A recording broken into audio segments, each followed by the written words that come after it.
De lunes a viernes, Cristian Barken nos invita a cultivar nuestro propio jardín para impedir que el desierto avance. Una hora de autocultivo intensivo, con conversaciones, historias, viajes, pensamientos. Un viaje a la palabra lleno de asombro para desenterrar los tesoros que nos esperan en nuestro propio jardín a la hora del regreso a casa. En Pauta 100.5 FM, aquí comienza Desde el Jardín. Una presentación de Vida Cámara, compañía de seguros colectivos de salud y vida. Cotiza en vidacámara.cl.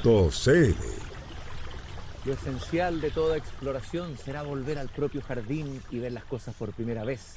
Decía el poeta T.S. Eliot: queridos y queridas radiovidentes, que me escuchan y al escucharme me ven, y a los que me ven en pauta.cl, a todos los que nos acompañan y siguen y abren conmigo de lunes a viernes a las 7:30 de la tarde la verja de este mi jardín. Los jardineros de Antofagasta, Temuco, Viña del Mar, Valparaíso y otros lugares del planeta, hasta en París nos escuchan. Tenemos varios radiovidentes que siempre nos mandan comentarios. A todos ellos les mando un saludo afectuoso. Como ustedes saben, me he instalado estas últimas semanas me he atrincherado en un sector de mi biblioteca real. La voy a tocar para que no crean que es una biblioteca mentira. Aquí está la madera, el olor a libro. Allá a la izquierda, en un sector que yo alcanzo a divisar desde acá, está mi pequeño jardín. Veo el inmenso gomero que ha crecido como nunca, y un naranjo, zorzales, michucao anda dando vuelta por aquí en el jardín, siempre curioso y atento a las historias que conversamos todas las tardes en el jardín. Hoy día, miércoles 18 de noviembre, he invitado a un antiguo habitué de este jardín. En realidad con él he conversado no solamente en el jardín, sino también en otras instancias.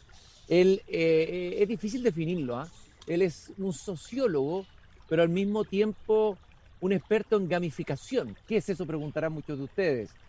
Yo cuando lo escuché la primera vez también me parecía chino, pero tiene que ver con los videojuegos, tiene que ver con el mundo virtual, tiene que ver con algo que hoy día es prácticamente más que una realidad paralela. Podríamos decir que es la realidad y tal vez afirmar que nuestra realidad física es una especie de provincia de esa realidad. Me refiero a Guillermo Sepúlveda, a quien le agradezco mucho que esté conectado digitalmente con el jardín. Debe estar muy contento, Guillermo, de venir digitalmente a mi jardín dentro de la Matrix y no físicamente. Guillermo, muy buenas tardes. Buenas tardes a todos. Bueno, primero que todo, a pesar de que me guste lo virtual, igual extraño un poco también lo presencial, debo reconocer. ¿Tienes nostalgia de realidad? Pero, No me digas, ¿tienes nostalgia de realidad? sí, a veces me gusta volver al mundo real, abrir el closet, salir de Narnia y volver al mundo real. Guillermo, brevemente cuéntanos cuál ha sido tu línea de trabajo. Hay muchos que probablemente no han escuchado nuestras anteriores conversaciones. ¿Cuál es la línea de trabajo que tú has desarrollado en relación a este mundo de la gamificación y la transgamificación? Bueno, explico muy bien. Lo que pasa es que bueno, yo soy sociólogo, soy gamer, me gustan mucho los videojuegos y, y estudiando, madurando, me di cuenta que se podía hacer un intercruce entre el estudio de los videojuegos, perdón, entre el estudio sociológico, porque soy sociólogo, y el mundo de los videojuegos. Y al darme cuenta del mundo de los videojuegos, a mí en realidad me vino un chispazo justamente en 2016 con Pokémon Go, que... ¿Se escucha bien? ¿Sí? Se escucha perfecto. Si de repente algunos Sí. saltitos, ¿eh? Algo imperdonable en alguien tan tecnológico como tú. Si quieres voy a buscar unos audífonos, ¿no? No, se escucha bien. Dale. Entonces, al principio, claro, era gamer, después me hice sociólogo y después quise mezclar las dos cosas. Y ahí nació algo que, o en realidad evoqué algo, que es como estudiar los videojuegos en profundidad. Esto no es mío, yo no soy un pionero en nada, simplemente soy un investigador de un área que luego me di cuenta que ya tenía también su historia, su biografía propia en Europa, en Estados Unidos. Y, y me empecé a especializar pues, justamente en el estudio de la gamificación, que proviene de los videojuegos y que es una disciplina que trata de implementar lógicas de juego en contextos que no son juegos, así como vienen sucintamente. y me he dado cuenta que ya esto dejó de ser una disciplina y está un poco disipado en la cultura, entonces me he dado cuenta de cuán lúdica se ha vuelto también la cultura contemporánea y en ese estudio de ese fenómeno, de cómo los seres humanos estaban más lúdicos y menos racionales quizás, eh, me he interesado últimamente y profundamente, me he ligado también al tema de la política, la música también he estudiado, el arte, como todas estas áreas del mundo humano que parecían no ser juego, al parecer ahora cada vez están más cercanas a ese lenguaje, ¿no? A ese lenguaje más lúdico, más irónico, interactivo.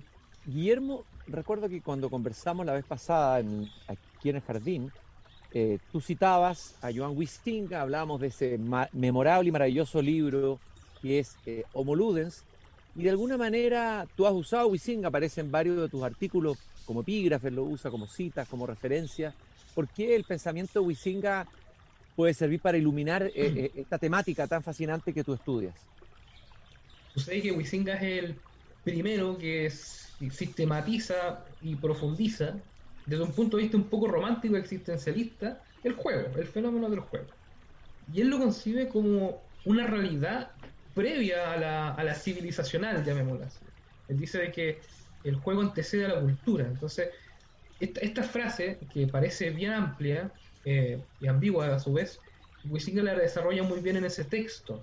Y él habla de cómo en una forma, antes de desempeñarnos en las grandes disciplinas del mundo, imagínense, el arte, la guerra, la filosofía, había harto de juego antiguamente. Y explica muy bien cómo, porque él escribe en 1938, o sea, ya es capaz de hacer un análisis en retrospectiva del siglo XX para atrás. Él se da cuenta de que desde que el hombre nació como hombre hasta el siglo XX, donde él escribía, se ha ido racionalizando y por ende ha ido como olvidando o quizá disfrazando, yo diría más bien, eh, la, la configuración lúdica que tiene la cultura. Y lo curioso de Huizinga es que ahora estamos viviendo una etapa en donde casi Huizinga ya queda totalmente desfasado, porque él decía que la cultura era lúdica, pero ahora al parecer, casi como profético, la cultura se hizo lúdica. Entonces, ¿a qué me quiero explicar con todo esto? Que si Huizinga antes decía que los juegos tenían ciertas características, al parecer esas características ahora se están replicando en la realidad. Entonces, todo eso que él decía que era diferente antiguamente, ahora parece que no lo es. O sea, ya como que no hay mucha diferencia entre juego y realidad. Y más o menos para eso me ha servido Huizinga, me ha despertado también para poder hacer análisis en torno a estos fenómenos donde la cultura actualmente está mucho más ludificada, mucho más lúdica. A propósito de lo lúdico, el videojuego ha alcanzado un desarrollo exponencial en las últimas décadas, impresionante. Y tú has afirmado por ahí que el videojuego es el último arte, que el videojuego lo resume todo. Me gustaría que explicaras eso, Guillermo. Claro, sucede que el arte, como concebido como históricamente, desde por lo menos en la antigua Grecia, que fueron los primeros que lo conceptualizaron, ¿no? Había arte antes, pero quienes conceptualizaron el arte fueron evidentemente los griegos. El arte está bien ligado, siempre ligado a la belleza y a la contemplación. Eso también lo estudia Immanuel Kant cuando él hace el análisis del arte, habla del juicio estético a priori, ¿no? Como que históricamente el arte ha sido concebido como una representación de un ideal que obviamente toma rasgos de la realidad, pero siempre aspira hacia lo alto, ¿no? Hacia una representación de algo que no es necesariamente eternal ni mundano, quizás metafísico, espiritual, si se quiere resumir. Y últimamente, y a raíz de una serie de cambios en el arte, y también la misma deshumanización del arte, diría el mismo Jorge Ortega Gasset, en el hecho de que se ha alejado el ser humano del arte, ¿no? Como que ya el arte empieza a ser más figurativo, piensas en Picasso, piensas en Dalí. El arte ha sufrido una transformación, un alejamiento también de este paradigma occidental que concibe el arte justamente como algo necesariamente ligado a lo bello, a lo espiritual y a lo metafísico. Ahora el arte cada vez se ha vuelto más mundano. Hemos visto por lo menos desde el siglo XX con la vanguardia, a veces incluso burlas hacia el arte, Pensemos toda la influencia del arte contemporáneo. Uno, por ejemplo, yo creo que tú también has tenido la oportunidad o la mala oportunidad, Cristian, de visitar el Museo de Arte Contemporáneo, donde al parecer las bellas artes no, casi como que dejaron de existir o a veces aparecen, ¿no? Entonces el videojuego, cuando llega a irrumpir en este proceso casi como de desganas, no sé si decir de generación, pero sí como eliminación del paradigma antiguo, el videojuego empieza a utilizar de a poco los distintos elementos que quedan del arte y lo resume. Entonces, si uno juega un videojuego, se da cuenta que tiene en general resquicios de elementos de la arquitectura, resquicios de la pintura, resquicios de la música, y de una forma agarra todos estos pedazos de este arte destruido, este paradigma destruido, y los condensa, ¿no? Y los convierte en un producto consumible que luego se vuelve una experiencia y que además le agrega el tema de la interactividad, que es algo que era impensado antiguamente, porque antiguamente el concepto de arte era como quedarte tú mirando, ¿no? Era una relación de sujeto a objeto lejana, y lo que hace el videojuego es como ahora tú puedes tocar eso, ¿no? Y puedes transformarlo y puedes en ese contacto con esto, obviamente en un contexto virtual, pero al fin y al cabo es como otro contacto, tú puedes transformarlo, moldearlo, y al punto de actualmente los videojuegos ya prácticamente le ofrecen al jugador la oportunidad de cambiarlo todo y transformarlo todo. Entonces, es un último arte en el sentido que se aprovecha de los resquicios del arte antiguo para tratar de hacer un collage de lo que le queda al arte concebido desde el paradigma clásico. Yo usé unas palabras al comienzo, al presentarte, hablé de gamificación y transgamificación. Te pido que brevemente nos recuerdes qué significa cada uno de estos conceptos. Gamificación de gamer, no sé, de juego, y transgamificación. Claro. Gamificación, como dice, para que se entienda también, ludificación. En español quizás se puede entender mejor. Es convertir experiencias en juegos. Por ejemplo, en esta conversación, a medida que vayamos adquiriendo ciertos acuerdos, podemos decir que vamos ganando puntos, ¿sí? Y esto se refleja también estéticamente. O, por ejemplo, algo más simple, como volver una campaña de ventas de una empresa, un concurso donde ganes puntos, puedes recibir reconocimientos.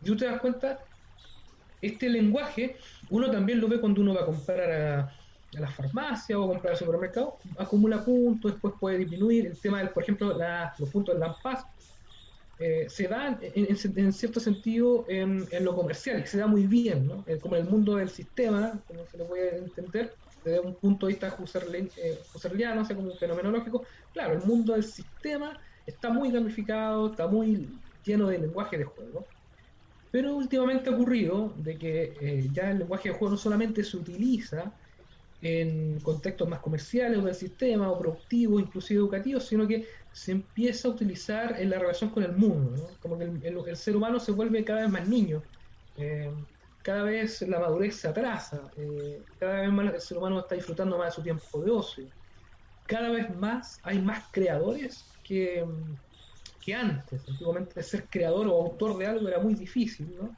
Ahora crear algo, crear juegos de mesa, crear videojuegos, crear experiencias lúdicas se ha vuelto algo más fácil de acceder, más asequible. Ese fenómeno como de apertura, de creación artística y también de diseño propio de la vida bajo un paradigma menos racionalista y más lúdico, es la transgamificación, y es lo que actualmente estamos viviendo como humanidad. O sea, eso se vive no solamente en un país o en varios, sino que se vive como proceso global, como los procesos que estamos viendo. Bueno.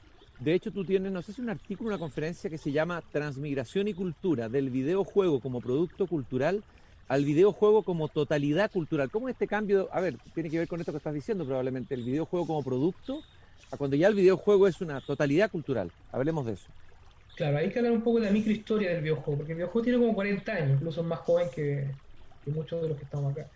Y el videojuego en sí tiene una microhistoria donde empezó siendo un producto consumible, y para hacerse consumible, para hacerse familiar, tenía que en su momento parecerse a los patrones, digámoslo, de la cultura lúdica contemporánea, que eran los patrones del deporte, ¿no? Entonces, muchos juegos en primera instancia se parecían al deporte, o copiaban historias de la literatura clásica, para obviamente enganchar a las personas.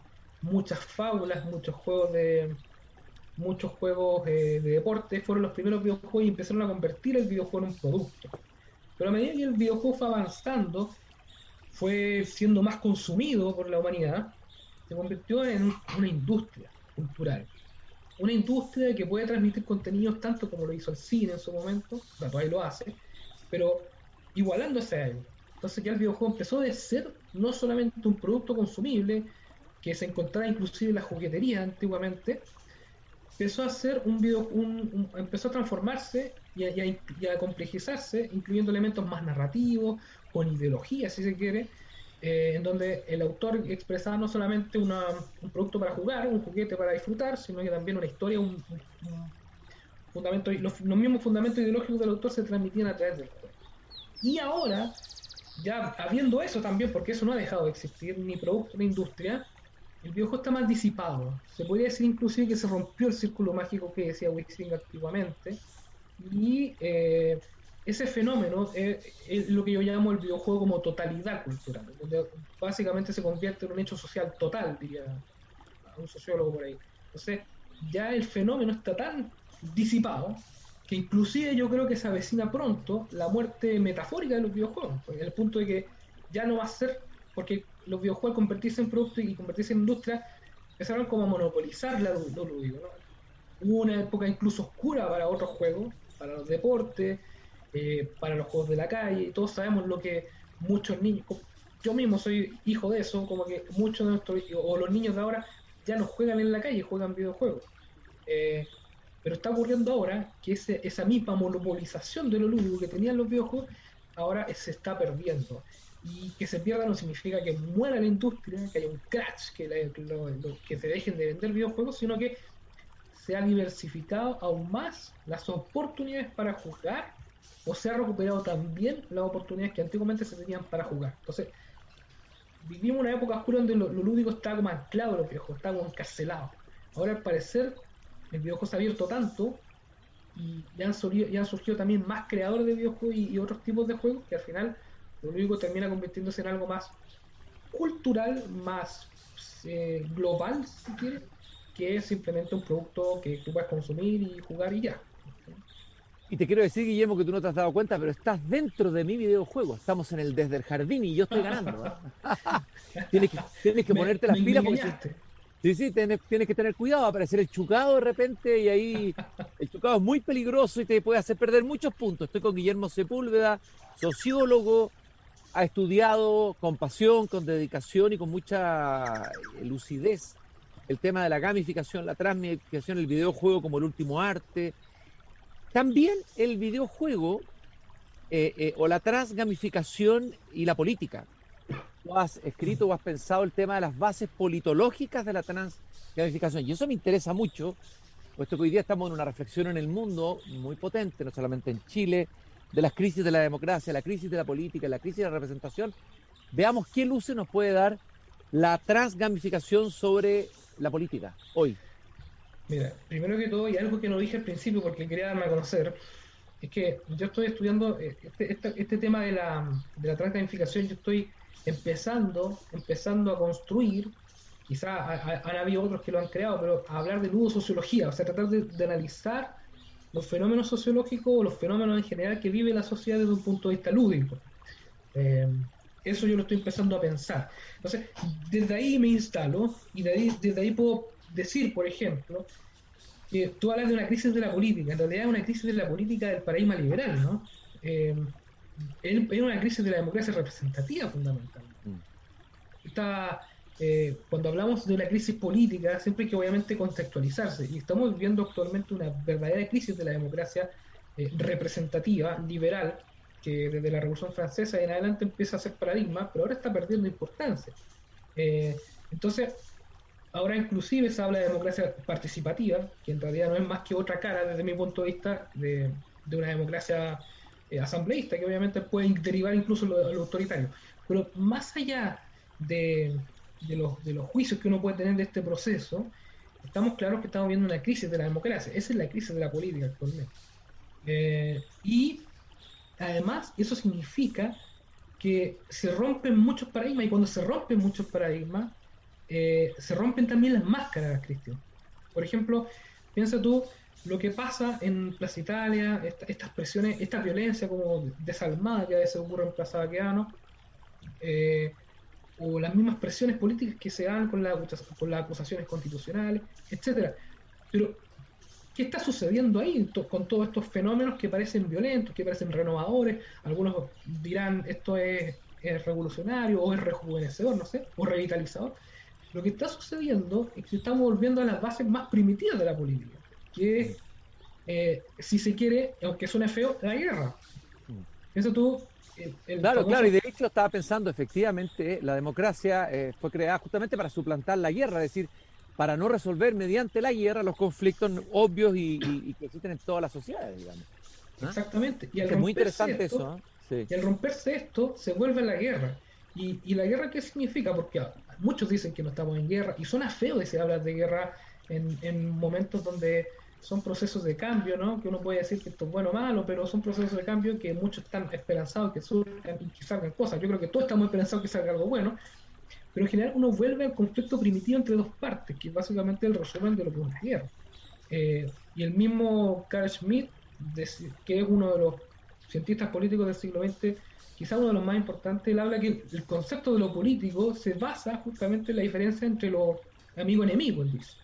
Claro, de hecho, el pensamiento, hay una columna que sacó Leonidas Montes del CEP hace poco sobre Carl Schmitt, me parece que el jueves pasado, en que dice que es el politólogo, el cientista político más leído tanto por sectores de izquierda y derecha hoy, y que en Carl Schmitt hay una visión de la política. Bueno, hay que pensar que él tuvo cercanía con el nazismo, independientemente de que era un brillante cientista político, muy lúcido, y que de alguna manera incluso hay algo religioso en la concepción de Carl Schmitt de la política.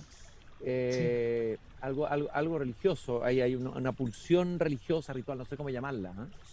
De hecho, él habla de las concepciones teológicas de las ideologías políticas. Exactamente. Hay un enfrentamiento ahí de teologías distintas. Lo que llamaba Nicanor Parra cuando hablaba de la guerra de religión, caldos de cabeza contra caldos de cabeza. Así decía Nicanor Parra que era la guerra de religión.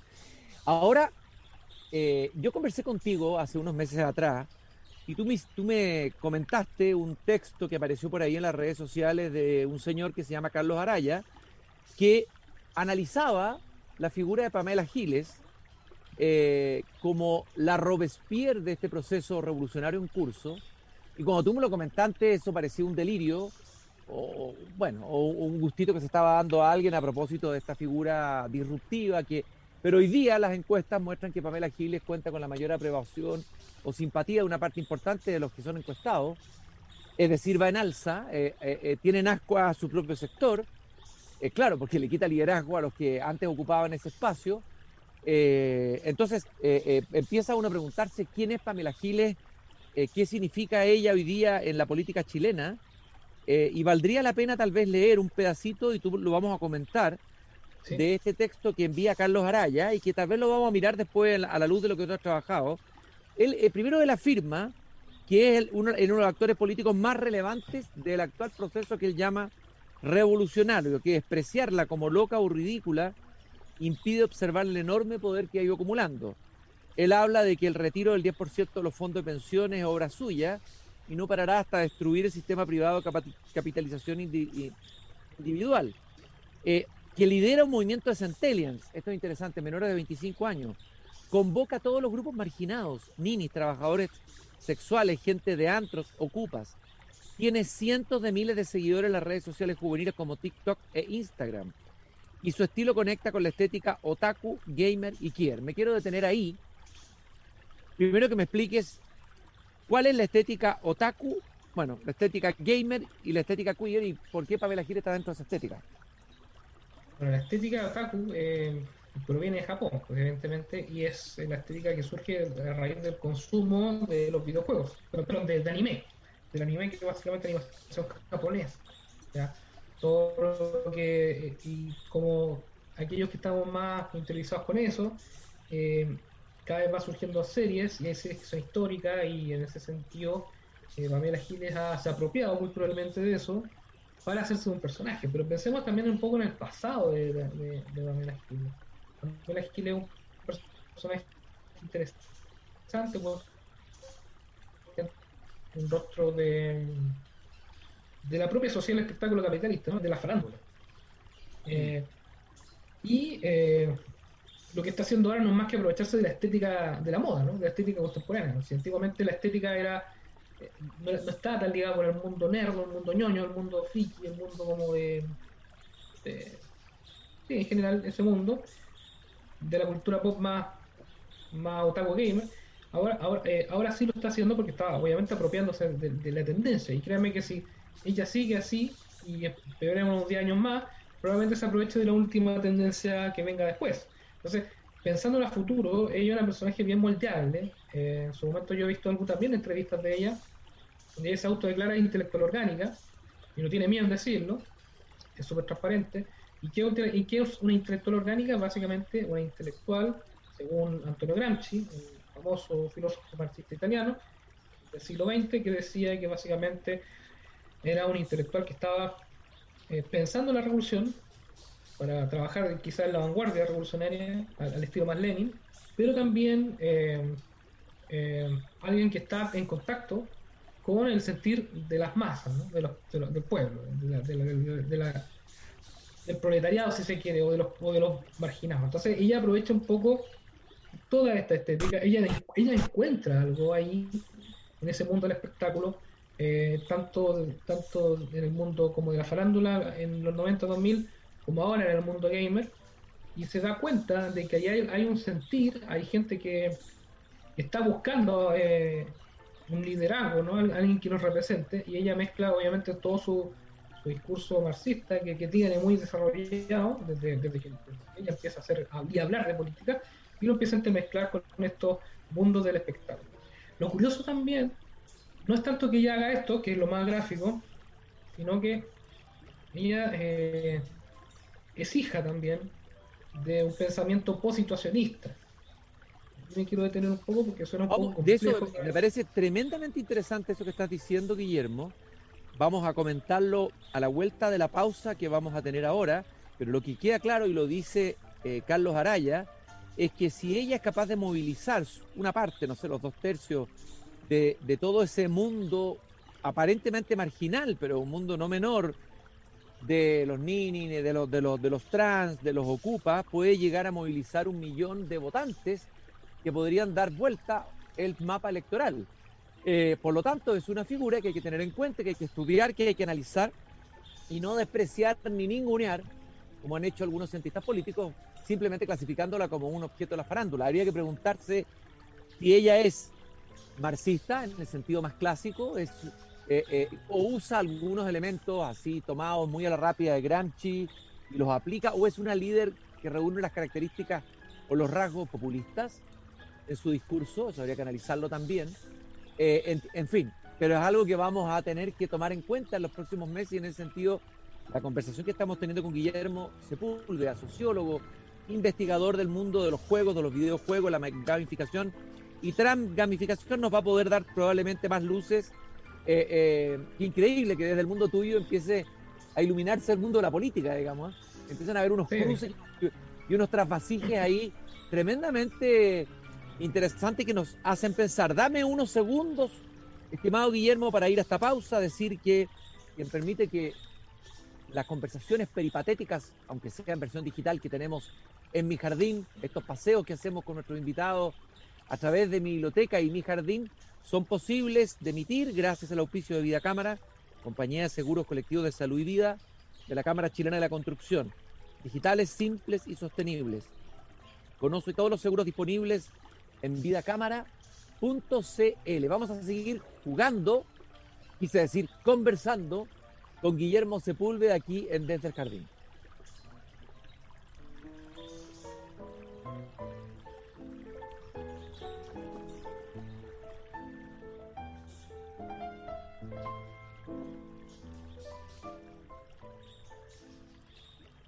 Porque una atención a tiempo puede hacer la diferencia. Hoy es momento de retomar tu tratamiento o cirugía en Red Salud, con las mejores opciones de pago. Hasta 24 cuotas sin interés con tus tarjetas de crédito bancarias. Averigua si tu tarjeta está adherida a esta campaña en redsalud.cl. Red Salud. Mejor salud para Chile. Las cuotas sin interés informadas son válidas hasta el 31 del 12 de 2020 y solo para pagos presenciales en Red Salud. CAE varía según banco emisor. Infórmese sobre la garantía estatal de los depósitos en su banco o en www.cmfchile.cl. Condiciones y restricciones en www.redsalud.cl. 550. Cotiza 100% online. El seguro complementario de salud para empresas entre 5 y 50 trabajadores. Con este beneficio, tus trabajadores podrán reembolsar sus gastos médicos de forma adicional a su ISAPRE o FONASA. Cotiza e infórmate en www.vidacámara.cl. 550. Un producto de Vida Cámara, compañía de seguros colectivos de salud y vida de la Cámara Chilena de la Construcción. Teatro Municipal de Las Condes presenta Autocine Las Condes. Los invitamos a vivir la experiencia de ver una película desde la comodidad del auto y en pantalla gigante. Un espacio de entretención y recreación de manera segura, donde presentaremos una variada cartelera que irá desde la exitosa obra nacional Viejos de Mierda, clásicos de todos los tiempos como Gris, El Padrino, Volver al Futuro y exitosas películas actuales como Bohemian Rhapsody. Autocine Las Condes, desde el 12 de noviembre, Parque Padre Hurtado. Compra tus entradas en www.tvlascondes.cl y www.ticketplus.cl. Produce Jarami y Sono Producciones. Invita Pauta. Si tienes padres mayores, escucha. ¿Crees que el aislamiento social por la pandemia afectó la vitalidad de tu mamá? ¿Te preocupa la falta de actividad de tu papá? Los servicios a domicilio de compañía y apoyo a personas mayores del IVAP incluyen actividad física y cognitiva.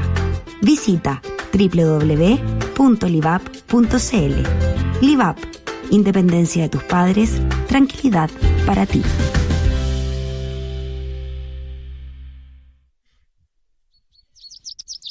Seguimos conversando desde el jardín con Cristian Barken en Pauta 100.5. Una presentación de Vida Cámara, compañía de seguros colectivos de salud y vida. Cotiza en vidacámara.cl. Aquí estoy en mi jardín en este miércoles 18 de noviembre, en esta tarde que podríamos llamar, es una tarde primaveral, pero con visos veraniegos. Veo los pájaros ya regresando a poco a sus nidos, los zorzales, los gorriones.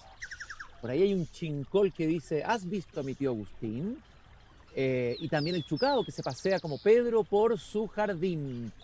Soy Cristian Barken y estoy Desde el Jardín, transmitido por Radio Pauta, desde mi jardín y desde mi biblioteca, conversando con Guillermo Sepúlveda, sociólogo, experto en el tema de los videojuegos, de los juegos de guerra, de poder, gamificación, todo ese mundo que hoy día incluso tiene que ver con el tema, con el aparato productivo, con la política, con la vida cotidiana, etcétera. Y justamente estábamos analizando, antes de ir a la pausa, el fenómeno dentro de la política de Pamela Giles, que irrumpe en las encuestas, que sorprende a toda la clase política, que desconcierta a sus aliados, que produce terror o temor en otros.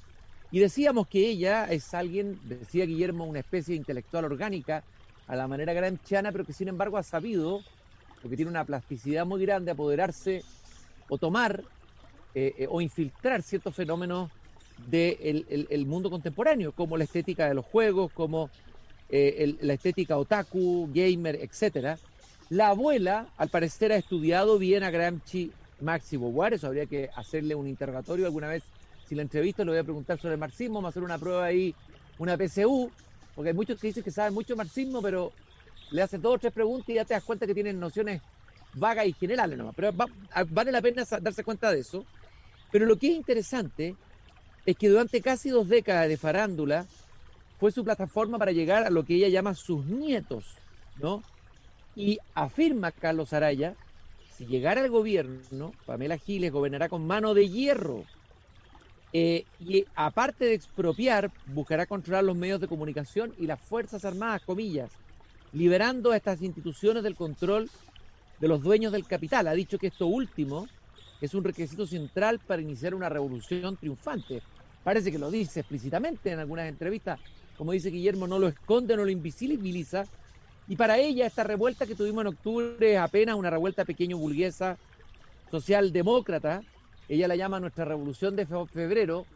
Y lo que hay que esperar es un verdadero octubre rojo. O sea, ella sería la Robespierre de una revolución en curso, y la Plaza de Dignidad, ahí estaría ubicada la guillotina. Capaz que hasta tú y yo fuéramos enviados a la guillotina, así como Guillermo, como en la Revolución Francesa, estos delirantes jacobinos llevaron a un poeta tan maravilloso como André Chénier y lo decapitaron. Pero bueno, vamos al caso de Pamela Giles.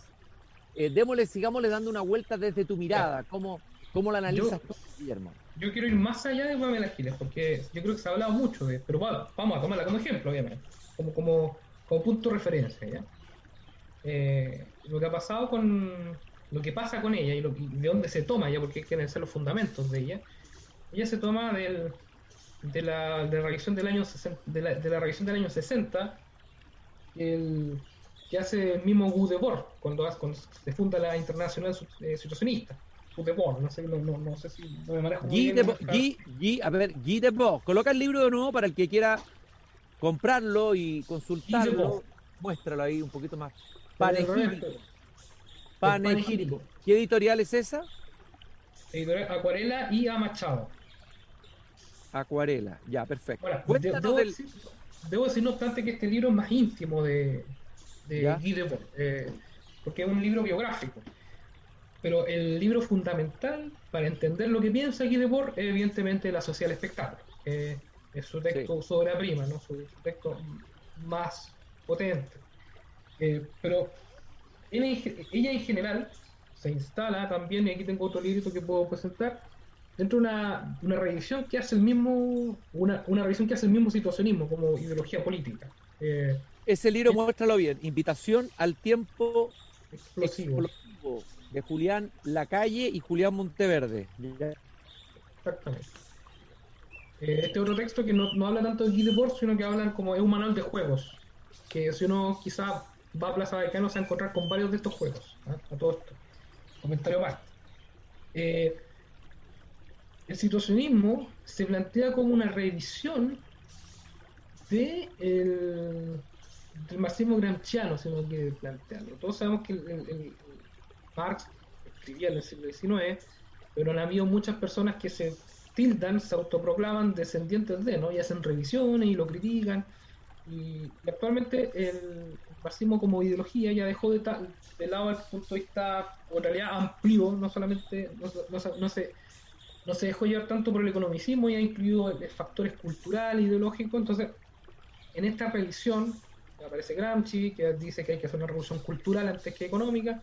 Hay que tocar más la superestructura más que la infraestructura, porque es eso lo que permite el sistema.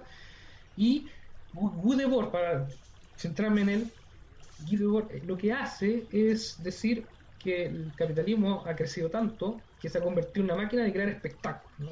Como que prácticamente vivir en el capitalismo es vivir en un espectáculo que no es más que el sinónimo de una sociedad alineada, diría Marx, ¿no? Pero él lo profundiza y lo amplifica. Y lo sitúa obviamente en eso de los años 70, pero 60. Él piensa en ese debutador, es tan importante porque él es uno de los autores intelectuales del mayo 68, la famosa revolución del mayo 68, y también inspirador del movimiento punk y un montón de movimientos tribales que se fueron, como todos sabemos, juntando en Parque O'Higgins, todos estos grupitos que le llamábamos tribus urbanas, que también analiza un sociólogo que se llama Maffesoni, que también lo recomiendo, y él lo que hace es fundar como la contracultura como un estilo, ¿no? Como que irse en contra de lo conservador o de lo tradicional como un estilo, ¿no? Y en esa construcción nace y se hereda y surge justamente también el personaje de Pamela Giles, que se aprovecha un poco de esta línea, ¿no? Que quizá no estaba tan desarrollada en Chile, porque todos sabemos que así como hay muchas derechas, hay muchas izquierdas, pero esta izquierda, esta línea histórica de la izquierda, esta línea ideológica, no se había tomado como tal. Y ella se apropia de esto. Te iba a preguntar, ¿tú le ves alguna conexión a esta línea ideológica con el anarquismo? ¿O el anarquismo estaría en otra vertiente? ¿Qué pasa? Lo que pasa es que el comunismo, como principio, no como libro, no como ideología, ¿no? Tiene dos vertientes, que es el anarquismo y el socialismo. El socialismo es mucho más estatal, ¿no? Y el anarquismo lo que trata de hacer justamente abolir el Estado. Ahora, ambos igual se encuentran en el proceso de abolición del Estado. Lo que pasa es que la abolición del Estado marxista es más del Estado burgués, y el pensamiento más del anarquismo es el Estado burgués y todo tipo de Estado en general, o mucho más total, ¿no? Mucho más radical. Yo diría que es una mezcla, porque si uno analiza a la personaje Pamela Giles, ella está como entre el mundo de la calle y el mundo, digámoslo, del sistema, porque ella es diputada. Entonces, está dentro del mundo sistémico y también asistémico. O sea, ese mundo que no se casa con los procesos políticos electorales, sino que está constantemente haciendo cambios en la cultura. Pero por otra parte, ella está en el sistema ejecutando y movilizando políticas públicas concretas, como el tema del 10%, para ejecutar y para quizá tratar de representar esos cambios y esas revoluciones culturales que se están generando en la calle. Entonces, ella es una mezcla en realidad, es un personaje bien interesante, pero ella también ha declarado que es admiradora de Cuba como sistema, incluso concibe al cubano como el nombre nuevo que alguna vez prometió el Che Guevara. Entonces no está tan ligada, no está tan desaburguesada. Entonces no es un personaje que uno podría catalogar de un lugar a otro, pero sí tiene cierta tendencia, ¿ya? Y lo interesante, Cristian, de esto es que ella hace una revisión del situacionismo. O sea, en realidad se toma de las revisiones, porque ella ella escribe, pero no es tan, me imagino que no es tan profunda como los autores que presentamos en estos libros. Y hace el análisis, porque lo que decían los situacionistas antiguamente era que para hacer la revolución había que volver a la realidad, ¿no? A lo concreto. Había que como salir de la Matrix, ¿no? Como que la revolución tenía que llegar a eso, que el ser humano se encontrara, como los cubanos actualmente en la sociedad cubana, con el mundo material, con la simplicidad del mundo material, que se alejara ojalá de los productos, del mercado y del consumo, ¿no? Como que dejara de consumir para preocuparse de la vida tal como es, diría Inti Illimani en el Turno, ¿no? Esa canción del Turno, no sé si la has escuchado. Sí. Entonces, ahora, ese es un pensamiento, es una línea histórica, es el ser humano que se quiere, ¿no? Un ser humano ligado con lo material y abrazado con lo material y con su humildad, ¿no? Con su objetismo. Sí, claro, suena muy bonito, pero en la versión cubana eso puede significar hambre, significa también subdesarrollo, significa muchas cosas. Totalmente. Y sobre todo lo más peligroso es la pérdida de la libertad, que a la que nosotros, ciudadanos del post-siglo XX, deberíamos estar muy atentos, porque el siglo XX fue un laboratorio de experimentación de ideologías de todo tipo, fascistas, sí, marxistas, etcétera, que bajo promesas que encandilaron a multitudes y a millones con líderes carismáticos. Eso sí que fueron videojuegos gigantescos, ¿no? Experimentos, los videojuegos son experimentos. Llevaron a millones al abismo. Ahora vamos a hacer un pequeño viraje en la conversación, Guillermo, y quiero volver al tema, a ver, la influencia de la gamificación en la vida cotidiana. Tú por ahí hablas del impacto de la gamificación en campos inocentes, como la cotidianidad. ¿A qué te refieres con eso? Si uno se da cuenta, antiguamente cuando... O sea, lo lúdico, hay que hacer aquí una cápita. Lo lúdico siempre ha sido algo muy presente en el ser humano, ¿cierto? No es que esto de la gamificación haya creado el juego. Incluso aquí, a propósito de lo mismo, y gracias por traerme ese tema, porque también traje otro libro que se llama Homo Alien. Homo Alien, de un Flavio Escribano, que es un estudioso también del juego. Entonces reconozco, es doctor cum laude por la Universidad Complutense actualmente. Ya. Juega con el título, muéstralo bien en la pantalla. Juega con el título de Homo Ludens de Huizinga, ¿no?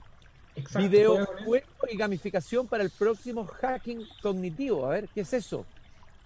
Él lo que hace, mira, aquí te voy a resumir, ¿no? El juego nunca fue un artefacto tan poderoso como lo es ahora, que se ha fusionado con las tecnologías digitales y se ha expandido como el virus meme digital más compartido en la historia de la humanidad en forma de videojuego. Entonces, Este libro es muy interesante porque él, hay una serie de estudiosos dentro de los cuales yo también me encuentro, ¿eh? No sé si no soy pionero, por eso digo que esto es como una escuela, y están analizando el fenómeno de lo lúdico más allá de los videojuegos.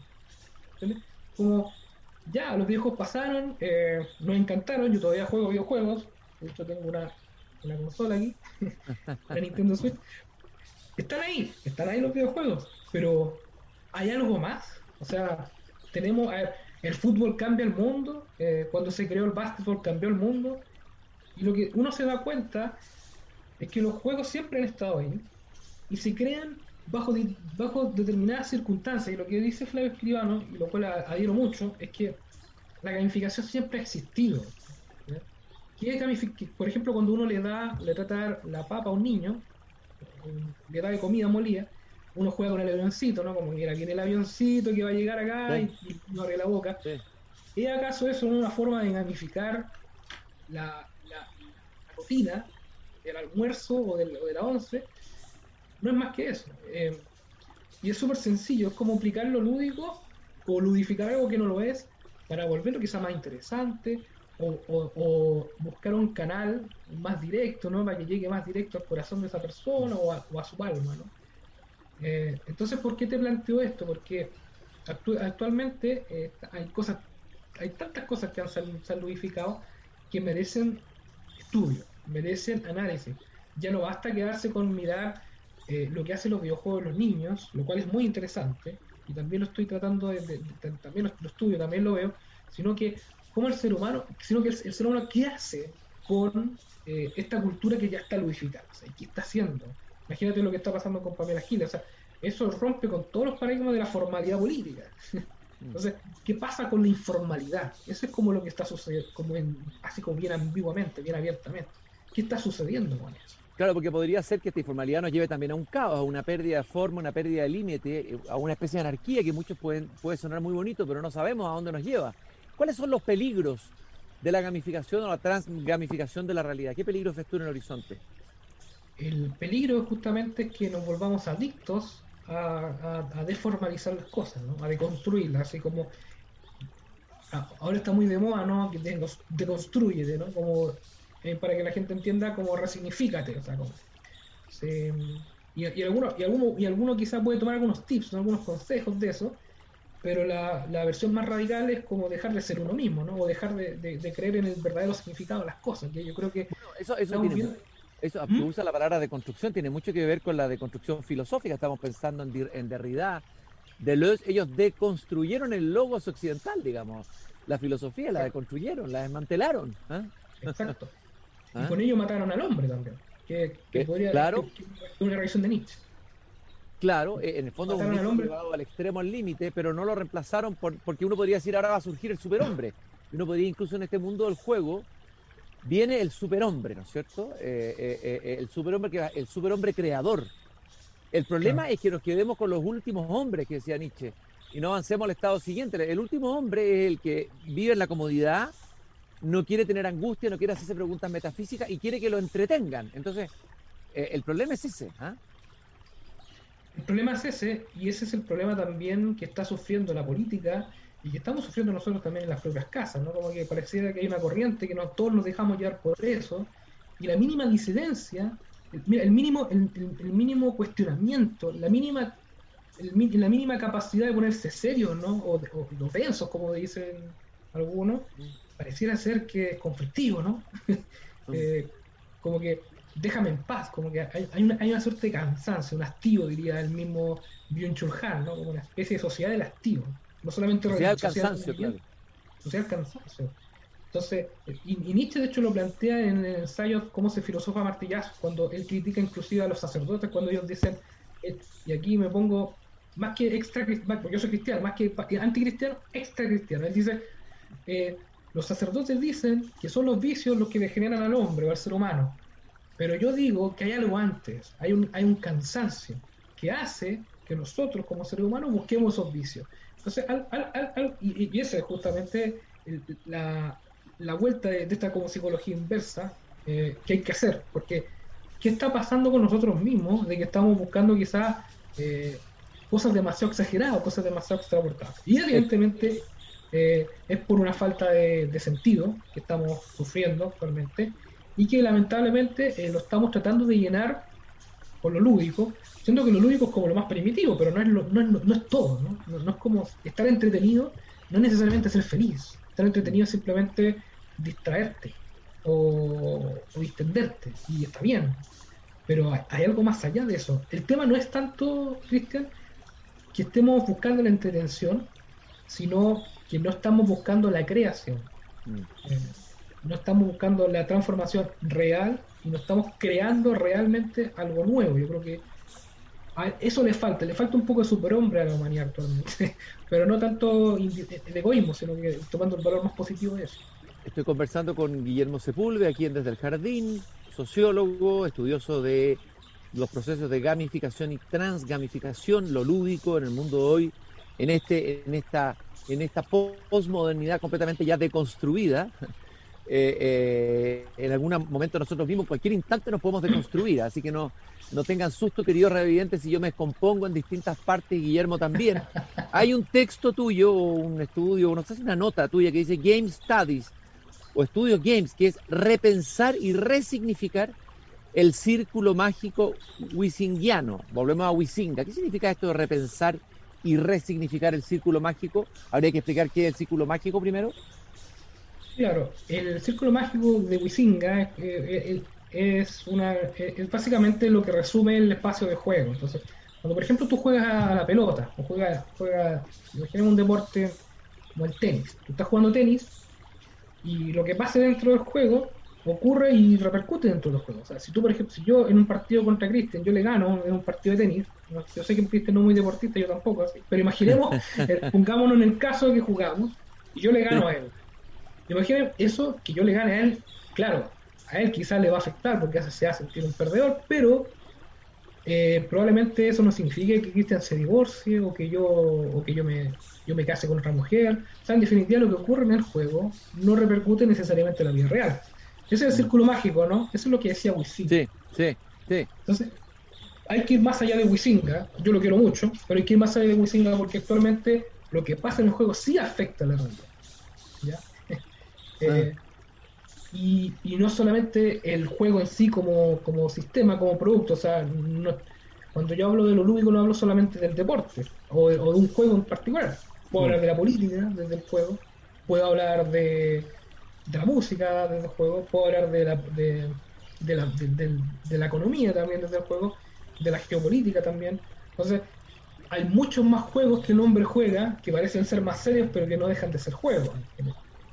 Sí, fíjate que me estaba acordando, empezó entre la palabra juego, que todo es un juego, me acordé de un poema de Gonzalo Rojas, que es justamente un poema sobre el eros, sobre el amor, en que él se pregunta el qué se ama cuando se ama, y bueno, empieza a preguntarse qué es la mujer, qué es el hombre, cómo nos unimos, y dice, o todo es un gran juego, Dios mío, solamente subrayo eso. Qué buena la pregunta de Gonzalo Rojas, que es actual. O todo es un gran juego, todo. O sea, la realidad ya en sí misma podría ser un gran juego, ¿no? Bueno, Nietzsche decía de que cuando uno ama más lo deseado que la persona, ¿no? Ama más el deseo que la persona, ¿no? Y Nietzsche decía también, yo soy muy nietzscheano, ¿no? No es constructivo, pero soy nietzscheano más desde otro punto de vista, más positivo si se quiere. Dice Nietzsche también de que en la realidad no existen verdades, sino interpretaciones. Ahí está la famosa, el ensayo La verdad y mentira en el sentido extramoral, ¿no? Y de alguna manera él decía que, bueno, la filosofía todos son mentiras que el hombre va creando y construyendo y tiene que... Pero la verdad ya murió, o sea, Dios murió la verdad. Y lo que queda son este juego de mentiras que tenemos que seguir jugando.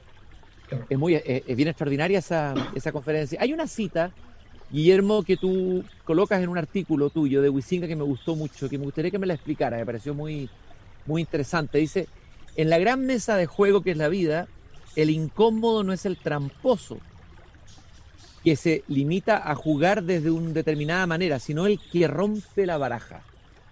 ¿Por qué cogiste esa cita? A ver, explícamelo. Lo que pasa es que Wisinga hace la diferencia entre el tramposo y el aguafiesta, ¿no? El tramposo que puede ser aquel que juega a su manera, ¿no? que inventa cosas. Pensemos en la corrupción, algo tan feo, ¿no? En la política, la corrupción, como el tramposo, como un juego de la trampa, ¿no? Que todos sabemos que aquellos que mienten, que ejecutan sobornos, o que tú sabes, que cometen en general amoralidad o sin número de inmoralidades, podrían llamársele y son definidos actualmente como políticos corruptos. Pero el aguafiestas, ¿cuál sería? El aguafiestas no es tanto el que está cometiendo trampas, sino quizás el que está tirando la molotov, ¿no? Pamela Giles es la que rompe la baraja, ¿o no?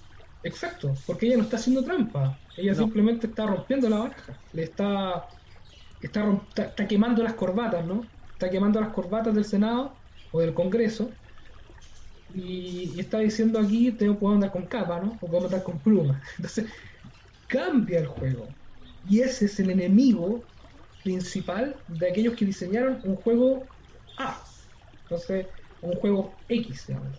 Entonces en el juego de la vida y en todos los juegos en general el problema no es aquel que miente, sino aquel que trata de cambiar las reglas del juego o crea otras reglas, ¿no? Entonces, y ahí tú lo puedes llevar a la política, a la geopolítica, a la música inclusive. Cuando se crea un género musical versus otro, se rompe la regla del paradigma anterior. Entonces, es interesante esa cita porque habla de cómo uno cambia, ¿no? Cómo cambian las cosas en general y cómo se pueden representar muy bien en el juego o en el lenguaje del juego. También tú hablas, y lo dijiste a la pasada, hablaste de Husserl, el filósofo, el fenomenólogo alemán, y lo ligas al fenómeno cultural de la transgamificación. ¿Qué tiene que ver Husserl, el fenómeno alemán, con la transgamificación?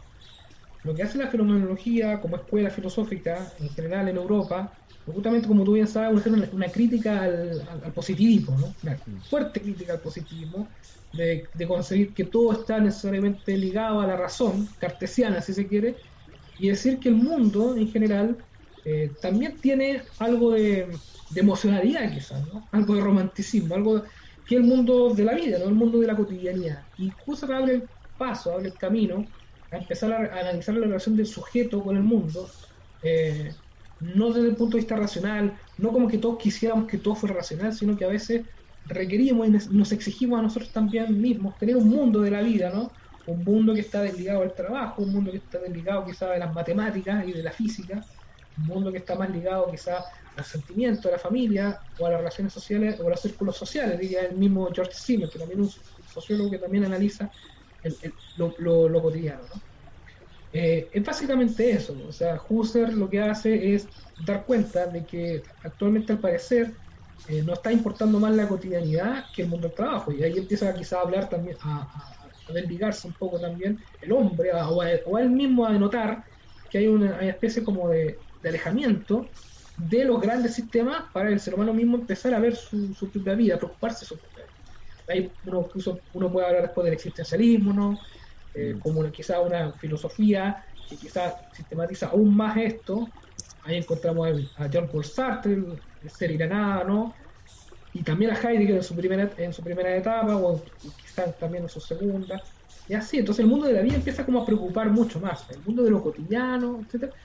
Y la transgamificación toca esto, ¿no? La transgamificación no está metida o se alejó en realidad del mundo del trabajo, de que sea lúdico el trabajo, sino que quiere, o busca en realidad, que las personas que sean más lúdicas. Entonces, el mundo de la cotidianidad es el espacio ideal, donde se implanta esto, donde por ejemplo donde también había cierta ludicidad no hablada, no sistematizada. Uno con la familia obviamente mucho más lúdico que con el jefe, mucho más flexible que con el jefe, y se da cuenta y la transgamificación en realidad da cuenta de cómo este mundo, esta cultura que se está ludificando, se da principalmente ahí, en esa capa, ¿ya? Es mucho más amplia evidentemente que la oficina. Guillermo, en los últimos minutos que nos quedan, ha sido muy interesante todo, me he quedado pensando, estoy con la cabeza ya, estoy metido en un campo magnético de ideas que me pueden llevar no sé a dónde, ¿eh? Ya no sé si estoy en un juego, no sé si tú eres un holograma o yo también, no lo sé. Guillermo, tú afirmas por ahí, o juegas con esta expresión, dime a qué juegas y te diré quién eres. Así brevemente, ¿a qué estás jugando hoy día? Lo último que sabemos, ¿a qué está jugando la gente más joven y qué nos dice de lo que somos? Los juegos a los que estamos jugando hoy, desde tu diagnóstico y mirada. Hay varias, voy a hacer una mirada histórica, pero bien breve, para no tampoco quitar tiempo. Hay varios procesos, hay varias muertes que han ocurrido últimamente. Suena feo, suena fuerte, pero estamos viendo una crisis del deporte como uno de los juegos que el ser humano, por lo menos en el paradigma occidental, lo tenía ahí como elevado, como el juego rey, ¿no? El que más importaba. Siempre ha importado mucho porque está ligado con el desarrollo físico del cuerpo. El desarrollo físico del cuerpo históricamente ha estado ligado con la adaptación biológica al entorno. Pero estamos viendo una crisis. Estamos viendo también una crisis de los juegos físicos, los juegos de la calle. Ya no hay juegos de la calle, ahora me puede hablar de los juegos de mesa, pero los juegos de la calle casi no hay. ¿Ya? Los niños juegan, pero muy poco. Estamos viendo también una tercera, van dos crisis. Una tercera crisis, que es la crisis de los videojuegos, que esa quizás se va a extender un poco más. ¿Y cuál es la crisis? ¿Cuál es la crisis de los videojuegos? La crisis de los videojuegos es el rompimiento del paradigma de que el videojuego tiene que ser un producto cultural. O sea, yo estoy totalmente en desacuerdo con que el videojuego actualmente es un producto cultural porque ya lo fue. O sea, hay videojuegos que son productos culturales. ¿A qué me refiero con productos culturales? Como juguetes, ¿no? Como videojuegos casuales que tú no juegas en teléfono. Pero hay juegos que son mucho más complejos, que son industria cultural, que son más narrativos, pero además, y esto es lo que están viviendo los centennials, incluso mucho más jóvenes que yo, mi hija quizás sea de una generación un poco más todavía, o sea, que inventen después, en donde los juegos cada vez más son menos lineales, son más abiertos a que el jugador decida, son más fáciles también, más fáciles de acceder, menos competitivos y, por sobre todo, más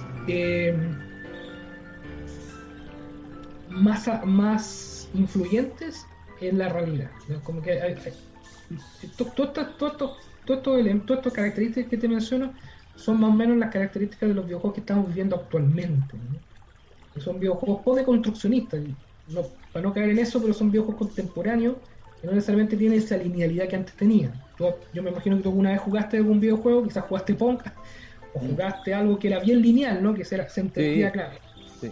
Ahora los niños lo que quieren no es que tengas las dos barras así compitiendo, sino que ellos construir la barra, ponerle colores, ¿entiendes? Como pintar más el videojuego que necesariamente ser consumidores pasivos de él. Ahora, es muy interesante esta línea. Yo creo que eso vale casi para una próxima conversación, para seguir profundizando.